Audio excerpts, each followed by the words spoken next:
नमस्कार मित्रांनो, तुमचं स्वागत आहे जी के मास्टर मराठीवरती. अजून एक नवीन व्हिडिओ घेऊन आलेला आहे मी.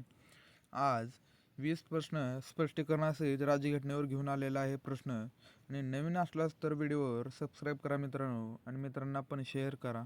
आपला प्रश्न क्रमांक 1. भारतीय राज्यघटनेतील मूलभूत कर्तव्ये कोणत्या घटनादुरुस्तीने समाविष्ट करण्यात आली आहे? तर मित्रांनो, भारतीय राज्यघटनेतील मूलभूत कर्तव्य कोणत्या घटनादुरुस्तीने समाविष्ट करण्यात आले आहे? तर ते 42व्या घटनादुरुस्तीने समाविष्ट करण्यात आलेलं आहे. ऑप्शन क्रमांक 1 हे उत्तर आहे. आपण स्पष्टीकरण बघू द्या.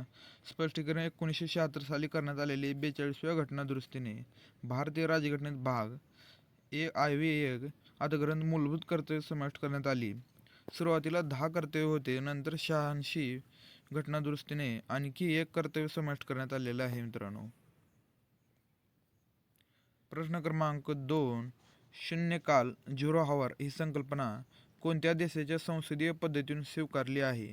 तर मित्रांनो, शून्यकाल झिरो हॉवर ही संकल्पना कोणत्या देशाच्या संसदीय पद्धतीतून स्वीकारली आहे? तर ती आहे भारत. ह्या शून्यकाल भारत. आणि शून्यकाल ही संकल्पना भारतीय संसदेची स्वतःची देणगी आहे. ती कोणत्याही देशातून उधार घेतलेली नाही. प्रश्नोत्तर तासानंतर लगेच सुरू होणाऱ्या या कालावधीत सदस्य तातडीचे सार्वजनिक प्रश्न मांडतात मित्रांनो. प्रश्न क्रमांक 3. भारताच्या राष्ट्रपती विरुद्ध महाभियोग इम्पेचमेंट प्रस्ताव कोणत्या आधारावर आणला जाऊ शकतो? भारताच्या राष्ट्रपती विरुद्ध महाभियोग इम्पेचमेंट प्रस्ताव कोणत्या आधारावर आणला जाऊ शकतो? तर ते आहे संविधानाचे उल्लंघन. संविधानाचे उल्लंघन केल्यास ते भारतीय राज्यघटनेच्या कलम 61 नुसार राष्ट्रपतीवर संविधानाचे उल्लंघन व्हायोलेशन ऑफ द कॉन्स्टिट्यूशन या एकमेव आधारावर महाभियोग चालवता येतो. हा प्रस्ताव लोकसभा किंवा राज्यसभा यापैकी कोणत्याही सभागृहात मांडता येतो मित्रांनो. भारतीय नियंत्रक व महालेखापरीक्षक CAG यांची नियुक्ती कोण करतो? तर तो करतो राष्ट्रपती करतो. ऑप्शन क्रमांक 2 हे उत्तर आहे. आणि स्पष्टीकरण भारतीय राज्यघटनेच्या कलम 148 नुसार CAG ची नियुक्ती राष्ट्रपती करतात. CAG हा भारताच्या आर्थिक उत्तरदायित्वाचा रक्षक मानला जातो मित्रांनो. प्रश्न क्रमांक 5. मूलभूत अधिकार निलंबित करण्याचा अधिकार राष्ट्रपतींना कोणत्या परिस्थितीत मिळतो? तर मित्रांनो, मूलभूत अधिकार निलंबित करण्याचा अधिकार राष्ट्रपतींना कोणत्या परिस्थितीत मिळतो? तर तो राष्ट्रीय आणीबाणी या कालावधीत मिळतो. तर स्पष्टीकरण बघूयात. स्पष्टीकरण कलम 352 अधिग्रंथ राष्ट्रीय आणीबाणी जाहीर झाल्यास काही मूलभूत अधिकार निलंबित केले जाऊ शकतात. विशेषतः कलम 19 आपोआप निलंबित होते, तर इतर अधिकार कलम 359 अंतर्गत निलंबित केले जाऊ शकतात मित्रांनो. प्रश्न क्रमांक 6. धन विधेयक मनी बिल हे विधेयक की नाही याचा अंतिम निर्णय कोणाचा असतो? धन विधेयक मनी बिल हे विधेयक आहे की नाही ह्याचा अंतिम निर्णय हा असणारा लोकसभेचा अध्यक्ष असतो. सध्याचे लोकसभेचे अध्यक्ष ओम बिर्ला आहेत. राज्यसभेचे सीपा राधाकृष्ण आहेत मित्रांनो. आणि स्पष्टीकरण भारतीय राज्यघटनेचे कलम 110 नुसार एखादे विधेयक धन विधेयक आहे की नाही याचा अंतिम निर्णय लोकसभेचा अध्यक्षाचा असतो. हा निर्णय न्यायालयात आव्हान देता येत नाही मित्रांनो. प्रश्न क्रमांक 7. राज्यसभा ही कायमस्वरूपी सभागृह का मानली जाते? तर मित्रांनो, राज्यसभा ही कायमस्वरूपी का मानली जाते? तर ती कधीही विसर्जित होत नाही. ऑप्शन क्रमांक 2, ती कधीही विसर्जित होत नाही. स्पष्टीकरण राज्यसभा कधीही पूर्णपणे विसर्जित होत नाही. दर 2 वर्षांनी तिच्या 1/3 सदस्याची निवृत्ती होते, त्यामुळे ती कायमस्वरूपी सभागृह मानली जाते. प्रश्न क्रमांक 8. संविधानाचे प्रस्तावन पार्लमेंट बिल मध्ये समाजवादी आणि धर्मनिरपेक्ष हे शब्द कोणत्या घटनादुरुस्तीने समाविष्ट करण्यात आले आहे? तर मित्रांनो, संविधानाचे प्रस्तावन प्रेमेबल मध्ये समाजवादी आणि धर्मनिरपेक्ष हे शब्द कोणत्या घटनादुरुस्तीने समाविष्ट करण्यात आले आहे? तर ते 42व्या घटनादुरुस्तीने समाविष्ट करण्यात आलेले आहे.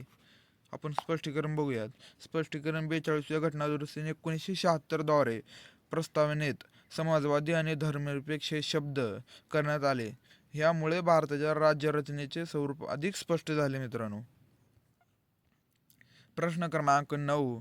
भारतीय राज्यघटनेतील राज्याच्या धोरणाची निर्देशक तत्त्वे DPSP कोणत्या देशाच्या संविधानातून प्रेरित आहे? तर भारतीय राज्यघटनेच्या राज्याच्या धोरणाच्या निर्देशक तत्त्वे DPSP कोणत्या देशाच्या संविधानातून प्रेरित आहे? तर ते आयर्लंड ह्या देशाच्या संविधानातून प्रेरित आहे. स्पष्टीकरण बघूयात. DPSP ही संकल्पना आयर्लंडच्या संविधानातून स्वीकारण्यात आली आहे.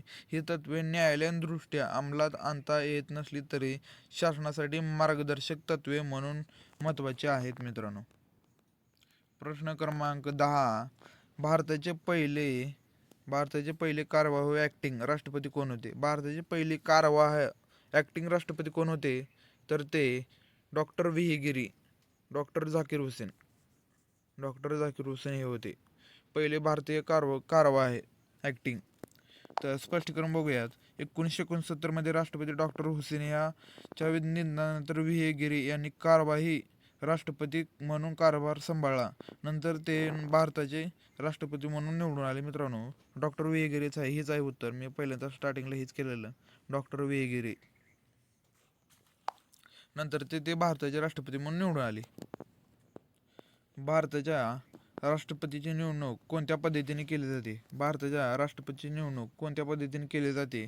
तर ते प्रधान आणि प्रतिनिधित्व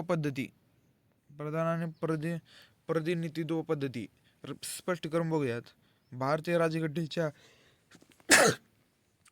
राज्यघटनेच्या कलम 54 आणि 55 नुसार राष्ट्रपतीच्या निवडणूक प्रमाण प्रतिनिधित्व पद्धतीने proportional representation by single transferable vote केली जाते. या प्रक्रियेत गुप्त मतदान सिक्रेट बॅलेट वापरले जाते. निवडणूक मंडळात संसद आणि राज्य विधानसभेचे निवडून आलेले सदस्य सहभागी होतात मित्रांनो. प्रश्न क्रमांक 12.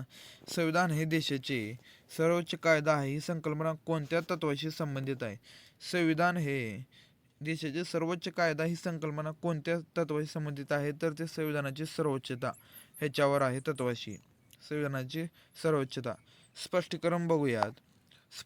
भारताची संविधानाची सर्वोच्चता सुपरमेसी ऑफ द कॉन्स्टिट्यूशन हे मान्य आहे. संसद, कार्यपालिका आणि न्यायपालिका ह्या संस्था संविधानाच्या अधीन आहे. कोणताही कायदा संविधानाच्या विरोधात असल्यास तो न्यायालयाद्वारे रद्द केला जाऊ शकतो मित्रांनो, हे लक्षात ठेवा. प्रश्न क्रमांक 13. मंत्रिमंडळाची सामूहिक जबाबदारी ही संकल्पना भारतीय राज्यघटनेच्या कोणत्या कलमाशी संबंधित आहे? मंत्रिमंडळाची सामूहिक जबाबदारी ही संकल्पना भारतीय राज्यघटनेच्या कोणत्या कलमाशी संबंधित आहे? तर ते आहे 175. ऑप्शन क्रमांक 2 हे 75 कलमाशी संबंधित आहे. मंत्रिमंडळाची सामूहिक जबाबदारी ही संकल्पना भारतीय राज्यघटनेच्या कोणत्या कलमाशी संबंधित आहे? 75. तर स्पष्टीकरण बघूयात. स्पष्टीकरण कलम 75(3) नुसार मंत्रिमंडळ लोकसभेवर समोर सामूहिकरित्या जबाबदार असते. लोकसभेत आत्मविश्वास ठराव मंजूर झाल्यास संपूर्ण मंत्रिमंडळाला राजीनामा द्यावा लागतो मित्रांनो. बघा, लोकसभेत अविश्वास ठराव मंजूर झाल्यास संपूर्ण मंत्रिमंडळाला राजीनामा द्यावा लागतो कलम 75 नुसार. प्रश्न क्रमांक 14. भारताच्या सर्वोच्च न्यायालयाचे न्यायाधीश पदावरून हटवण्याची प्रक्रिया कोणत्या प्रकारच्या बहुमताने पूर्ण होते? तर मित्रांनो, भारताच्या सर्वोच्च न्यायालयाचे न्यायाधीश पदावरून हटवण्याची प्रक्रिया कोणत्या प्रकारच्या बहुमताने पूर्ण होते? तर ते एकमताने होते मित्रांनो. एकमताने, विशेष बहुमत, प्रभावी बहुमत, तर साधे बहुमत. तर ते आहे विशेष एकमताने. सर्वोच्च न्यायालयाच्या न्यायाधीशांना हटवण्यासाठी संसदेत विशेष बहुमत आवश्यक असते. विशेष मित्रांनो, विशेष बहुमत. तर ते ऑप्शन क्रमांक मला हे वाटलं, पण हे सॉरी मित्रांनो, ऑप्शन क्रमांक 3 आहे विशेष बहुमत. सर्वोच्च न्यायालयाच्या न्यायाधीशांना हटवण्यासाठी संसदेत विशेष बहुमत आवश्यक असते. म्हणजेच उपस्थित व मतदान करणाऱ्या संसदेच्या 2/3 बहुमतासह एकूण सदस्य संख्येच्या बहुमताची आवश्यकता असते. ही प्रक्रिया महाभियोग इम्पीचमेंट म्हणून ओळखली जाते. इम्पीचमेंट म्हणून ओळखली जाते मित्रांनो. प्रश्न क्रमांक 15. भारतीय राज्यघटनेतील समोरची सूची करंट लिस्ट कोणत्या अनुसूचीमध्ये दिली आहे? भारतीय राज्यघटनेची समोरची सूची कन्सेंट लिस्ट कोणत्या सूचीमध्ये दिली आहे? तर आणि 7व्या अनुसूचीमध्ये दिलेली आहे. आपण स्पष्टीकरण बघूयात. भारतीय राज्यघटनेच्या 7व्या अनुसूचीमध्ये 3 याद्या आहेत. संघसूची युनिट लिस्ट, राज्यसूची स्टेट लिस्ट, समवर्ती कन्फरन्स लिस्ट. समवर्ती सूचीत दिलेल्या विषयावर केंद्र आणि राज्य दोन्ही सरकारे कायदे करू शकतात मित्रांनो, समवर्ती सूचीत. प्रश्न क्रमांक 16. कायद्याचे राज्य, रूल ऑफ लॉ संकल्पना भारतीय राज्यघटनेत कोणाकडून प्रेरित आहे? भारतीय राज्य, रूल ऑफ लॉ ही संकल्पना भारतीय राज्यघटनेत कोणाकडून प्रेरित आहे? तर ती आहे ए.व्ही. डायस. ऑप्शन क्रमांक 1 हे उत्तर आहे. तर स्पष्टीकरण बघूयात. स्पष्टीकरण: कायद्याचे राज्य, रूल ऑफ लॉ ही संकल्पना ए.व्ही. डायस यांनी मांडली.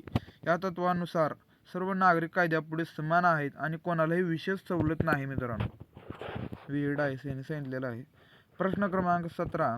भारतीय राष्ट्रीय आणीबाणी नॅशनल इमर्जन्सी जाहीर करण्यासाठी राष्ट्रपतींना मंत्रिमंडळाची लेखी शिफारस आवश्यक असल्याची तरतूद कोणत्या घटनादुरुस्तीने करण्यात आली आहे? तर मित्रांनो, भारतीय राष्ट्रीय आणीबाणी नॅशनल इमर्जन्सी जाहीर करण्यासाठी राष्ट्रपतींना मंत्रिमंडळाची लेखी शिफारस आवश्यक असल्याची तरतूद कोणत्या घटनादुरुस्तीने करण्यात आली आहे? तर ती 44 घटनादुरुस्तीने करण्यात आलेली आहे. ऑप्शन क्रमांक 3 हे उत्तर आहे. स्पष्टीकरण बघूयात. स्पष्टीकरण: 44व्या घटनादुरुस्ती 1978 नुसार राष्ट्रीय आणीबाणी जाहीर करण्यासाठी राष्ट्रपतींना मंत्रिमंडळाची लेखी शिफारस आवश्यक आहे. यामुळे आणीबाणीच्या अधिकारावर नियंत्रण आणण्यात येतात. प्रश्न क्रमांक 18. भारतीय राज्यघटनेच्या कोणत्या कलमानुसार अटॉर्नी जनरलची नियुक्ती केली जाते? भारतीय राज्यघटनेच्या कोणत्या कलमानुसार अटॉर्नी जनरलची नियुक्ती केली जाते? तर ते कलम 76 आहे. कलम 76 नुसार नियुक्ती केली जाते. स्पष्टीकरण बघूयात. स्पष्टीकरण: कलम 76 नुसार भारताच्या अटॉर्नी जनरलची नियुक्ती राष्ट्रपती करतात. तो केंद्र सरकारचा प्रमुख कायदेशीर सल्लागार असतो आणि संसदेत बोलण्याचा अधिकार असतो, परंतु मतदानाचा अधिकार नसतो त्याला, जनरलजीला. अविश्वास ठराव, नो कॉन्फिडन्स मोशन कोणत्या सभागृहात मांडला जाऊ शकतो? तर नो कॉन्फिडन्स मोशन कोणत्या सभागृहात मांडला जाऊ शकतो? तर ते आहे लोकसभेत मांडला जाऊ शकतो. स्पष्टीकरण: मंत्रिमंडळ लोकसभेवर समूहकर्ते जबाबदार असल्यामुळे अविश्वास ठराव फक्त लोकसभेत मांडला जाऊ शकतो. ठराव मंजूर झाल्यास सरकारला राजीनामा द्यावा लागतो मित्रांनो, ठराव मंजूर झाल्यास. प्रश्न क्रमांक 20. पंचायत राज व्यवस्था भारतीय राज्यघटनेत कोणत्या घटनादुरुस्तीने समाविष्ट करण्यात आली? पंचायत राज व्यवस्था भारतीय राज्यघटनेत कोणत्या घटनादुरुस्तीने समाविष्ट करण्यात आली आहे? तर ते आहे 73वी घटनादुरुस्तीत समाविष्ट करण्यात आलेली आहे मित्रांनो. स्पष्टीकरण: 73व्या घटनादुरुस्तीने 1992 द्वारे पंचायत राज व्यवस्थेला घटनात्मक दर्जा देण्यात आला. यामुळे ग्रामीण स्थानिक स्वराज्य संस्थांना बळकटी मिळाली आणि भाग I राज्यघटनेत समाविष्ट करण्यात आला आहे मित्रांनो. तर आपले 20 प्रश्न कंप्लीट झालेले आहेत मित्रांनो. 20 पैकी तुम्हाला किती बरोबर आले ते कमेंट करून नक्की कळवा आणि तुमच्या मित्राला पण शेअर करा. व्हिडिओवर नवीन असलास तर लाईक आणि सबस्क्राईब करायला विसरू नका मित्रांनो. धन्यवाद.